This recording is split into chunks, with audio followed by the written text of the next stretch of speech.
प्रिय विद्यार्थियों, शुभ संध्या। मैं डॉक्टर एम शुक्ला आप सभी का हार्दिक स्वागत करता हूं अपने चैनल पर। देखिए, आज को जो हमारा विषय है, आज जो चर्चा का टॉपिक है वो है बाल्यावस्था के सैद्धांतिक परिप्रेक्ष्य।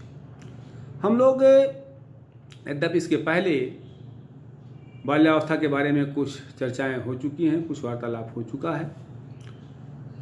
चूँकि आधुनिक समय में ये मान लिया गया है कि व्यक्ति के जीवन चक्र की सबसे जो महत्वपूर्ण अवस्था है वो अवस्था है बाल्यावस्था। व्यक्ति को जो कुछ भी बनना होता है, जो कुछ भी अपने जीवन में वो प्राप्त करना चाहता है, उसकी आधारशिला बाल्यावस्था में रख दी जाती है। इस अवस्था में हुए सामाजिकरण और मनोवैज्ञानिक विकास ये जीवन भर व्यक्ति के कार्य और व्यवहार को प्रभावित करते हैं। अब एक नया बिंदु आया यहाँ, सामाजिकरण। सामाजिकरण क्या है? सामाजिकरण भी आपके कोर्स में है, बीएड फर्स्ट ईयर में है। सामाजिकरण एक टॉपिक है, सामाजिकरण पे प्रश्न भी आता है साइकोलॉजी में, तो उस पर भी हम लोग चर्चा करेंगे। समाज के द्वारा दिए गए मापदंडों का प्रयोग करना, समाज के द्वारा बनाए गए दिशा निर्देशों का पालन करना, समाज के अनुरूप अपने आप को ढालना। एक कंट्रोवर्सी यहाँ आएगी, एक दिक्कत यहाँ आएगी, आप के सामने दो शब्द आएंगे, एक है सामाजिक विकास और एक है सामाजिकरण। क्या दोनों में अंतर है? क्या दोनों अलग अलग हैं? क्या दोनों एक ही सिक्के के दो पहलू हैं? इस पर भी हम लोग चर्चा कर लेंगे। सामाजिकरण का आशय यहाँ ये है कि बालक का समाज के साथ समायोजन स्थापित करना, अपने आप को समाज के अनुरूप ढाल लेना। जो जितना जल्दी अपने आप को समाज के अनुरूप ढाल लेता है, समाज के दिशा निर्देशों का पालन करता है, समाज के अनुरूप अपने आप को चलने लगता है, ये माना जाता है कि वो उतना ही उसका सामाजिकरण हो चुका है। सोशलाइजेशन एंड सोशल डेवलपमेंट, ये दो चीज़ें आपको आएंगी आपके सामने। और मनोवैज्ञानिक विकास, मनोवैज्ञानिक विकास की बात की गई, क्योंकि आज मनोविज्ञान व्यवहार का विज्ञान है, इसलिए मनोविज्ञान को आप निगलेक्ट नहीं कर सकते हैं। बिना व्यवहार का अध्ययन किए हम इस पर चर्चा किए हैं कि मनोविज्ञान शिक्षा क्या करता है, मनोविज्ञान क्या करता है, दोनों की उपयोगिता क्या है। तो मनोविज्ञान जो है, मनोविज्ञान का विकास जीवन भर व्यक्ति के कार्य और व्यवहार को प्रभावित करता है। ये अवस्था जीवन का एक महत्वपूर्ण अंश है जिसे बड़ों के द्वारा देखभाल और सुरक्षा आवश्यक है। यानी बाल्यावस्था जो है ये जीवन का इतना महत्वपूर्ण पक्ष है और इसमें बड़ों के द्वारा देखभाल की आवश्यकता होती है, बड़ों के द्वारा दिशा निर्देश की आवश्यकता होती है और बड़ों के द्वारा सुरक्षा देने की आवश्यकता होती है।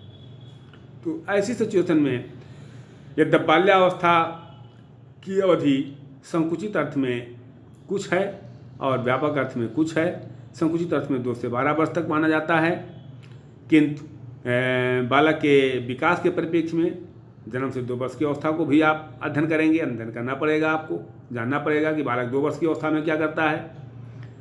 और वहीं 12 के बाद 18 वर्ष तक या 21 वर्ष तक के गतिविधियों को भी आपको अपने अध्ययन क्षेत्र में शामिल करना पड़ेगा। इसीलिए इसको कई भागों में बांटा जाता है। शुरुआत में हम अभी इस पर चर्चा करते हैं कि जो पहला है वो शैशवावस्था। शैशवावस्था, जैसा कि हमने कल आपको बताया था हरलाक के कथनानुसार, कि जन्म से लेकर के 14-15 दिनों तक की शैशव की अवस्था को शैशवावस्था कहते हैं। उसे नवजात शिशु भी कहते हैं। इस अवस्था में बालक के भीतर कोई विशेष परिवर्तन दिखाई नहीं देता है। 10-12 दिन में क्या परिवर्तन दिखाई देगा?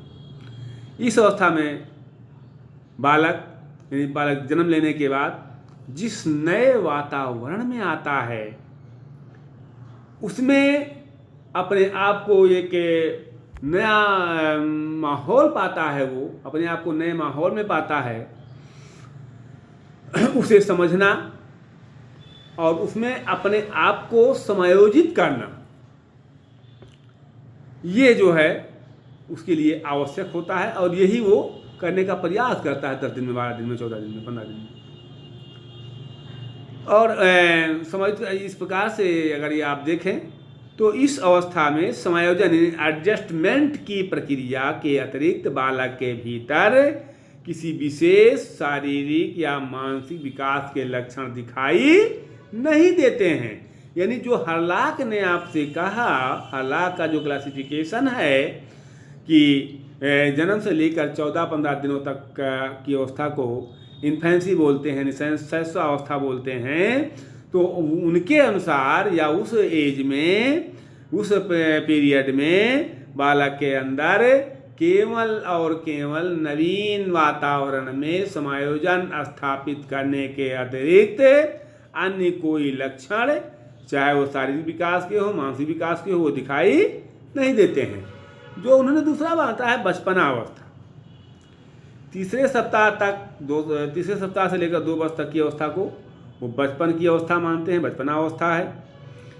तो बालक के विकास की ये अवस्था जन्म के 2 सप्ताह के बाद प्रारंभ होती है, जैसा कि अभी बताया गया, और 2 वर्ष तक रहती है। ये हर्लॉक के कथनानुसार शरीर में छोटा और आयु में कम होने के कारण इस अवस्था के प्रारंभ में बालक अपनी सभी आवश्यकताओं के लिए दूसरों पर पूर्ण रूपेण निर्भर होता है। वो इतना छोटा होता है और शरीर में भी छोटा होता है और आयु भी कम होती है, वो अपनी किसी भी आवश्यकता को फुलफिल स्वयं से नहीं कर पाता है। चाहे कपड़ा पहनना हो, चाहे दूध पीना हो, चाहे खाना हो, किसी भी कार्य के लिए वो केवल माता पिता पर ही आश्रित रहता है।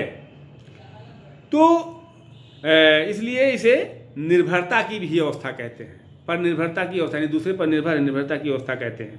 परंतु धीरे धीरे बालक दैनिक जीवन की परिस्थितियों में पड़कर आत्मनिर्भर होना सीख जाता है। उसे भावी मांसपेशियों पर नियंत्रण होने लगता है और उसके फलस्वरूप जो इस अवस्था के अंत तक उसके भीतर खेलने, कूदने, बोलने, चालने, चलने, फिरने और अपने से खाना खाने की क्रियाएं दिखाई पड़ने लगती हैं। मानसिक रचना की दृष्टि से बच्चा परिवार के बड़े सदस्यों पर निर्भर रहता है। परिवार के बड़े सदस्य उसका हर तरह से उसका मानसिक विकास करने में सहायता करते हैं। नैतिक भावनाएं अंकुरित भी नहीं हुई रहती हैं।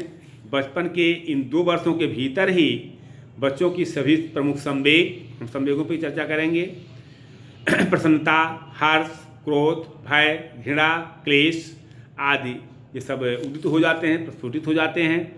बच्चों का जीवन संवेग प्रधान होता है। उनके जीवन में कोई भी ऐसा क्षण नहीं होता है जिसमें संवेग ना रहते हों। इन संवेगों में कुछ को तो वह अपने व्यक्तिगत अनुभव से प्राप्त करता है और कुछ को अनुकरण द्वारा। बच्चों के संवेग स्वतंत्र रूप से कार्य करते हैं, उन्हें अपने संवेगों पर किसी प्रकार का नियंत्रण नहीं होता। अब उन्हीं के अनुसार जो क्लासिफिकेशन उन्होंने किया है कि बाल्यावस्था, सैद्धांतिक परिप्रेक्ष्य, यानी 2 वर्ष से लेकर के और 12 वर्ष तक की जो अवस्था होती है उसको बाल्यावस्था हर्लॉक मानते हैं। हम लोग उस पर भी चर्चा कर लेते हैं, लेकिन आज केवल इतना ही। फिर हम कल बाल्यावस्था के सैद्धांतिक परिप्रेक्ष्यों की चर्चा करेंगे। अगर आपको वीडियो अच्छा लगा हो तो प्लीज़ लाइक और सब्सक्राइब जरूर कीजिएगा। बहुत बहुत धन्यवाद आप लोगों को, क्योंकि ये केवल शिक्षक के लिए नहीं आवश्यक है, ये गार्जियन के लिए भी आवश्यक है, परिवार के लिए। सबके घर में बच्चे होते हैं, परिवार होते हैं, सबको आवश्यकता है इसकी कि बच्चों का डेवलपमेंट कैसे किया जाए, बच्चों का मानसिक विकास, शारीरिक विकास, बौद्धिक विकास, नैतिक विकास, चारित्रिक विकास कैसे किया जाए। इन सब में ये बच्चों के लिए उपयोगी माना जाता है। अब बच्चों को खाली आप विद्यालय भेजते हैं तो विद्यालय भेज देने से खाली उनका विकास नहीं हो जाएगा, क्योंकि विद्यालय के संबंध में अगर देखा जाए तो विद्यालय जब समाज के दर्पण होते हैं उसमें समाज का प्रतिबिंब दिखाई देता है, लेकिन विद्यालय में जो अध्यापक होते हैं उन अध्यापकों के ऊपर काफ़ी कुछ निर्भर करता है कि वे बालक का विकास कैसे करते हैं, बालक के विकास में अपना क्या योगदान देते हैं, बालक के विकास में अपनी क्या भूमिका निर्वहन करते हैं। जिस तरह से रूसो का ये कथन है कि बालक वह पुस्तक है जिसके प्रत्येक पृष्ठ को पढ़ना अध्यापक के लिए अनिवार्य है, तो क्या उस अनिवार्यता को टीचर फुलफिल करता है। इन्हीं शब्दों के साथ मैं अपनी वाणी को विराम देता हूँ। बहुत बहुत धन्यवाद आपको। वीडियो अच्छा लगा हो तो लाइक सब्सक्राइब जरूर कीजिएगा।